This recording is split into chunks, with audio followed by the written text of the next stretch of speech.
Welcome back to Ghost Pirate Entertainment. I'm your host, Kanan Becker, and today we do another deep dive into Prime Video.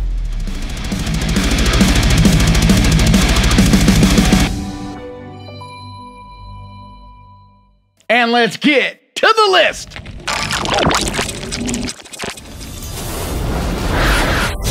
We need to get off the streets, back in the block.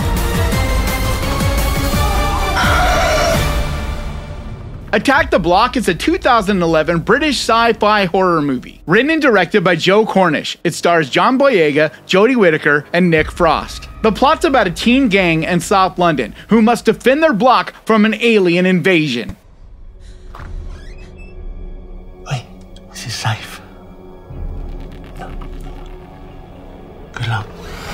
So I've heard about this movie for so long now, and just for whatever reason, I just never got around to checking it out. And to be honest, I don't even think I'd ever seen a trailer of it. Just simply heard a lot of people saying it was really fun and just a great time and something I should definitely watch. So I finally got around to it when I saw that it was on Prime, and it's actually what ignited me to put this list together, because I saw it was there and I was like, you know, I need to watch this movie because I've heard a buzz about it for so many years now. And I'm glad I did, because this movie is an absolute blast. The action, the way the aliens look, the characters involved. I also get why John Boyega has gone on to have so much success, because he's brilliant in this movie. He really is the center, the core. And just to see his character development throughout this film, it's just a solid little gem. Fantastic sci-fi horror movie. It's definitely one that if you've been like me and for whatever reason have never watched it, now is a great time while it's on Prime. So definitely check it out. What's that snake doing around your neck? Made a new friend. Are those horns? Damn right, they're horns. Horns is a 2013 dark fantasy horror movie. Directed by Alexander Aja and based on the 2010 novel of the same name by Joe Hill. It stars Daniel Radcliffe, Juno Temple, and Max Minghella. In the aftermath of his girlfriend's mysterious death, a young man awakens to find strange horns sprouting from his forehead.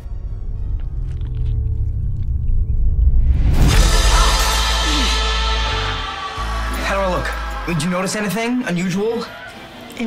So I'm such a fan of what Daniel Radcliffe has gone on to do since Harry Potter. The choices he makes in these little weird indie artsy films, they're just fantastic. They're all really fun, but he is really great in this movie. It's really not what it seems it'll be. It is funny, it is campy, it is kind of silly, but mostly in the idea, the concept, right? Because the movie takes these twists and turns and becomes darker and more sinister, as well as deeper, and deals with some really interesting issues. In general, this is just a great little hidden gem that is very rarely talked about, but one that you should absolutely add to your list.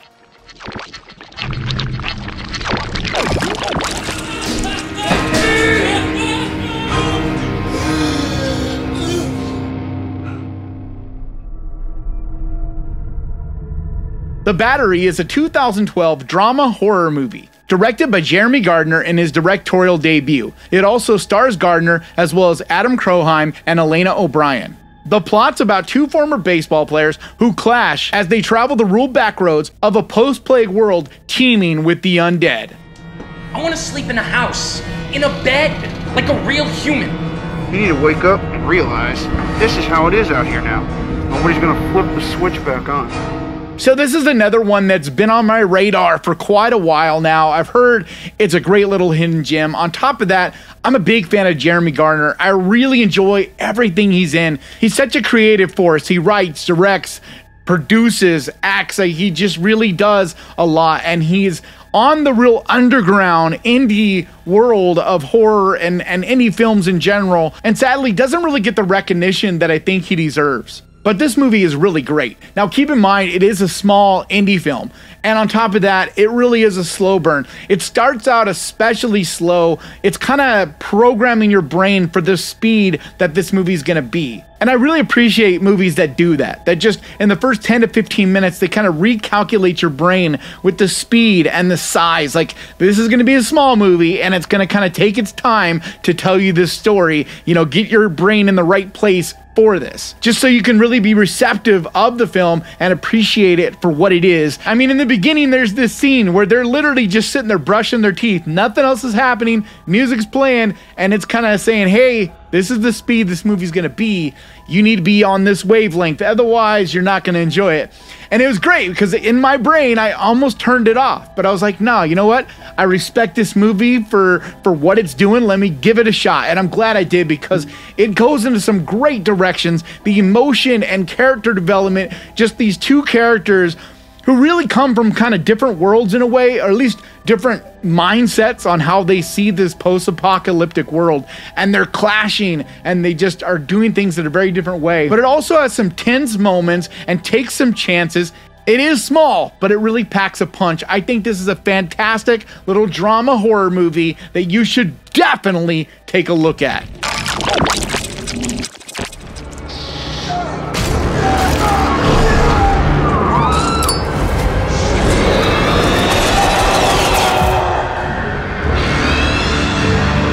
Blood Vessel is a 2019 period fantasy horror movie, directed by Justin Dix and written by Dix and Jordan Prosser. It stars Alyssa Sutherland, Robert Taylor, and Nathan Phillips. When a lifeboat of survivors board a German ship during World War II, they soon realize it's infested with vampires. You know what I think is strange? Always this fighting and shouting. No one comes to see. This really feels like a throwback. It feels like something from a different time. It almost feels like something maybe from the 80s or early 90s. It's got this campy, cheesy, fun quality to it where it doesn't take itself too serious. It knows what you're there for. It knows you want to see gore and vampires and just all that fun stuff. But it also does a really good job of being a period piece. The costumes, the way the ship looks. Yes, this is a small movie. If you look at it with a critical lens, you're going to pick it apart. But if you go into it and enjoy it for what it is, just a campy, bloody, fun little vampire movie, then I think you'll absolutely be entertained by it.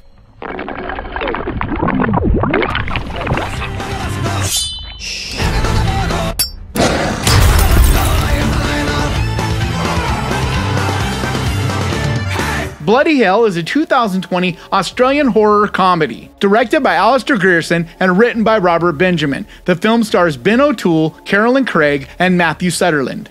It tells the story of a man with a mysterious past who flees his homeland to escape his own personal hell, only to find himself in a situation more sinister and hellish.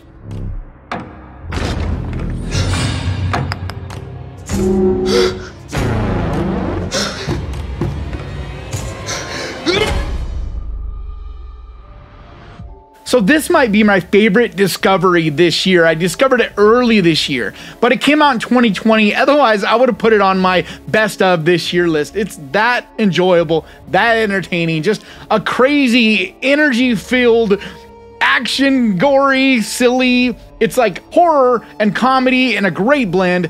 Really just an entertaining kind of movie. It's not one to take serious at all. It definitely has a lot of comedy to it. In a lot of ways, it kind of reminds me of the humor of kind of Ash vs. Evil Dead. It just has that vibe to it. Because this main character in it, he's got a lot of Ash to him. He really has that, I'm a badass, but I'm dumb at the same time, and I find myself in the worst possible situation. It gets silly and gory, but it's full of excitement and action as well. This is a fantastic movie that I highly, highly recommend.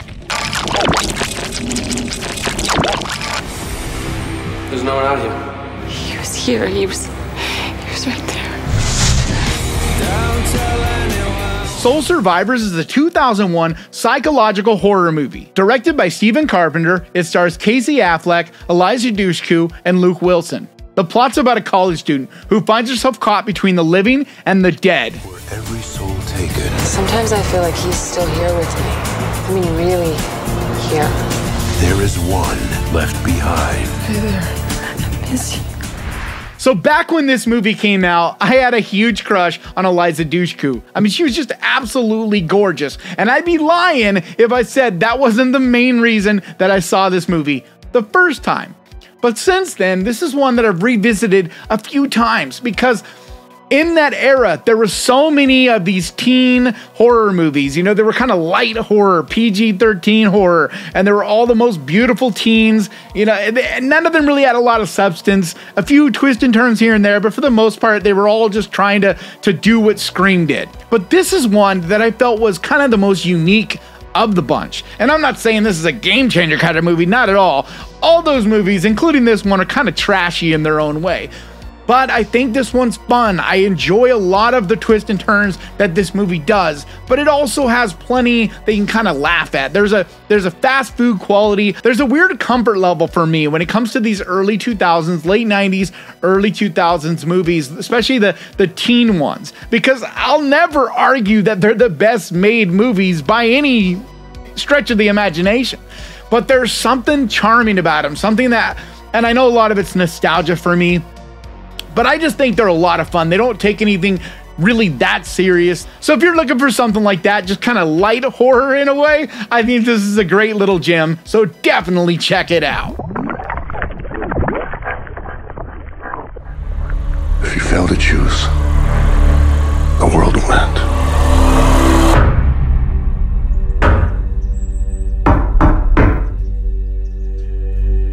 Knock at the Cabin is a 2023 psychological horror thriller. Directed by M. Night Shyamalan, it stars Dave Bautista, Jonathan Groff, and Ben Aldridge. While on vacation, a girl and her parents are taken hostage by armed strangers who demand that the family make a choice to prevent the apocalypse. See, the four of us have a very important job to do. In fact, it might be the most important job in the history of the world. So this is a movie that I feel has fallen victim to a few things. One, the fact that it's a popular book and a lot of people have read the book and compared it, and you just can't do that. Very rarely, if ever, does a movie live up to the book. It just doesn't work that way. That's why I've always felt it's better to watch the movie first, then read the book. But I mean, what are you gonna do? If you've already read it because it's a popular book or whatever, and then it's made into a film, of course you're gonna compare it. But that's one thing. The other thing was expectation. Every time M. Night comes out with a movie, there are high expectations because he's made some great movies, but he's also made some train wrecks. The problem with this one is everybody is always expecting him to have these massive twists, and this one just didn't really have a twist.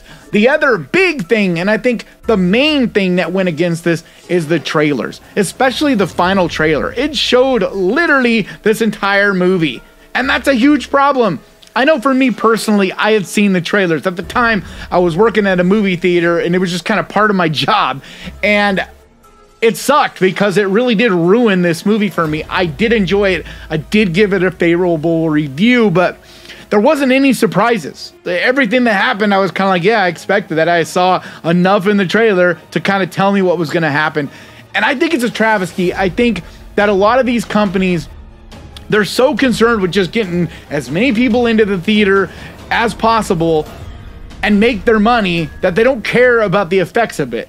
And it makes no sense, because if people go out to a movie and they're impressed and they tell their friends, it can get traction. We've seen it happen a bunch with movies like Smile, where it started out okay, but then it just kept building and building and building. Barbarian was like that. X was like that. There's so many movies, especially when it comes to horror or thriller, that the word of mouth can do even better than your trailers. And it just frustrates me to no end, because if you look at this movie and watch it with a real open mind and just kind of enjoy it and not have these burden of expectations on it or spoiler things or whatever, the performances, the entire cast is just incredible in this. I mean, I really, really love the performance of Dave Bautista, and it's frustrating because I feel like his performance in this should have helped propel him to even bigger and better roles, because he shows in this how well he can act at this point. But unfortunately, this movie didn't do that great, and his performance didn't get a lot of conversations and just didn't get promoted like it should have.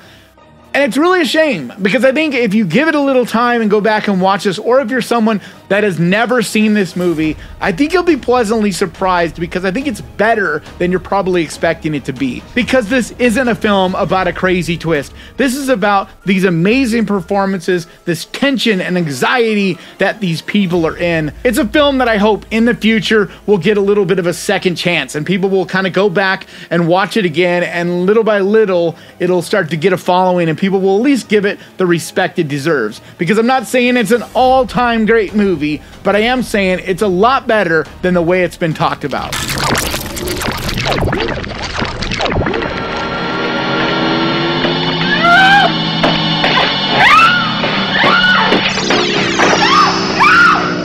Stay away from the fog. The fog. What you can't see won't hurt you. It will kill you. The Fog is a 1980 supernatural horror movie, co-written and directed by John Carpenter, who also did the score. It stars Adrienne Barbeau, Jamie Lee Curtis, and Tom Atkins. An unearthly fog rolls into a small coastal town, exactly 100 years since the ship mysteriously sank in its waters.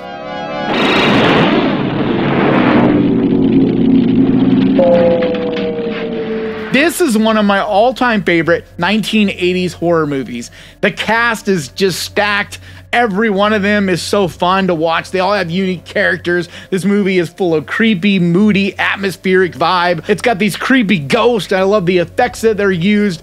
I've watched this movie to go to bed at night just countless times, like literally probably hundreds of times. There was a point when I just literally left it in my DVD player for months at a time and would just put it on every night to go to sleep. I'm weird that way, okay? You know, judge me if you want, but I'm weird like that. There's a few horror movies, especially older classics, that there's something about them that just feels comfortable to me. I just love the aesthetic and style, and I just can't help myself but watch them over and over and over. Now, I wouldn't say this is the best John Carpenter movie. There's others that are definitely superior films, but this is one of my absolute favorites of his. This is a lot of what makes me such a fan of John Carpenter. It's the vibe, the music, just the atmosphere, the pacing, the style at which the movie comes at you with.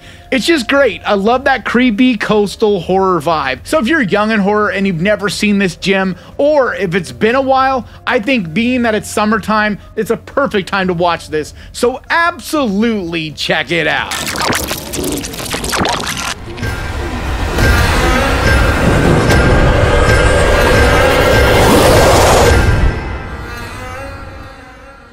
Cold Skin is a 2017 French-Spanish sci-fi horror movie. Directed by Xavier Gens, it stars Aura Garrido, Roy Stevenson, and David Oakes. A young man arrives at a remote island to take his post as a weather observer, only to find himself defending the watchtower from deadly creatures. Where is the weather official? He went out one day. I never saw him again. So I think this is such a cool movie. It definitely is not without its flaws, but, you know, because it is small, and the special effects, some of them are not always the greatest, but I really enjoy the heart of this, the story that's here. It's got a lot of this adventure, swashbuckling kind of nature about it, but then it also has this moody, atmospheric vibe, just the, once again, like I said about the fog, that coastal horror, and then these crazy creatures that come out of nowhere. It also has a lot of drama and emotion to it as well. It really is a movie with a lot of layers, and I'm just so surprised that I've never heard anyone talk about it. Now, I'm not saying it's a game changer. It is a small movie. Like I said, it does have its flaws, but it really is a lot better than you'd think for a movie that you just never, ever hear talked about. So if it's one that's flown under your radar and you've never checked this out, definitely add it to your list because I think you'll be pleasantly surprised.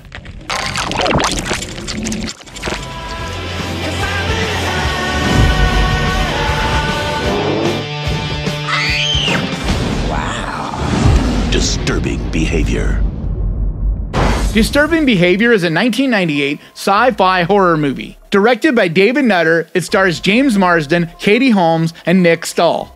The new kid in Cradle Bay, Washington, stumbles across something sinister about the town's method of transforming its unruly teens into upstanding citizens. I can't go home.